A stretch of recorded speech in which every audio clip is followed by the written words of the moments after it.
In 1869, the renowned scientist Dmitry Mendeleev developed the first version of the periodic table of elements. Since then, it's been used worldwide, but today I want to explore a rather unexpected use for it. What if you tried to build a real-life periodic table? Spoiler alert, never attempt this at home. In today's video, we'll see just how dangerous some chemical elements can be. If you place them too close to each other, the results could be catastrophic. And yes, we'll be wearing protective suits throughout.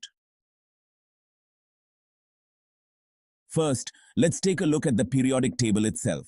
The elements are arranged according to their atomic number, electron configuration, and recurring chemical properties. The rows are called periods, and the columns are groups. Currently, the table contains 118 elements, although Mendeleev's original version had only 63. According to legend, the idea for the table came to Mendeleev in a dream. Imagine how bizarre that must have been. But enough theory. Let's imagine building a periodic table using cubes of the actual elements, say, around 5 by 5 centimeters or 2 by 2 inches.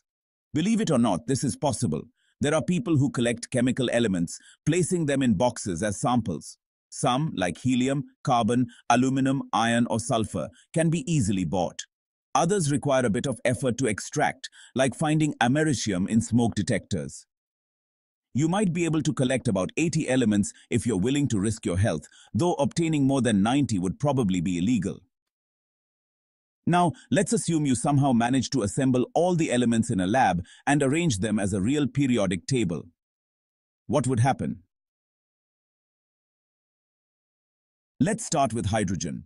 As a gas, it would simply float away and dissipate. Same with helium. The first row is fairly harmless, but things get complicated in the second row. Lithium would instantly oxidize and darken in air, while beryllium is highly toxic and must be handled with care. Oxygen and nitrogen would slowly evaporate. Fluorine, however, is a different story. This pale yellow element wouldn't hold its cube shape. It would spill out immediately. Fluorine is extremely reactive and a powerful oxidizer, capable of igniting almost anything. It must be kept away from everything, except maybe chlorine and neon. Neon, of course, would float up to the ceiling.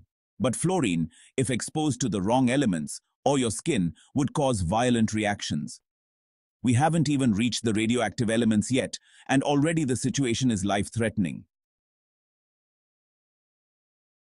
Moving to the third row, we encounter phosphorus, which can be safe, if it's the red variety. White phosphorus, however, ignites on contact with air, burning with an intense flame and releasing poisonous fumes. Sulfur is next, but placed near phosphorus and fluorine, it too would catch fire, adding to the chaos. Argon, an inert gas, would harmlessly spill onto the floor.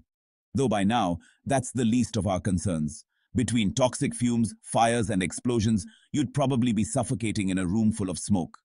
Your lab might even be engulfed in flames. If you survived the third row, let's move to the fourth. Potassium and phosphorus would be burning by now, possibly igniting arsenic. The resulting arsenic trioxide is extremely poisonous. Selenium and bromine are nearby, and their reaction would be violent, emitting a terrible odor. Bromine, a toxic liquid, causes nosebleeds and irritation at even low concentrations. A gas mask wouldn't save you. If there were enough bromine in the air, you'd likely suffocate. And now we've only reached the fifth row. The fifth row introduces the first radioactive element, technetium, though handling it in small amounts wouldn't kill you. The sixth row, however, contains more radioactive elements, including polonium, radon, and astatine. Astatine is the rarest naturally occurring element. In fact, you can't create a stable piece of astatine as it evaporates almost immediately due to its own heat. If you somehow made a cube of astatine, it would vaporize instantly, creating a column of incandescent gas.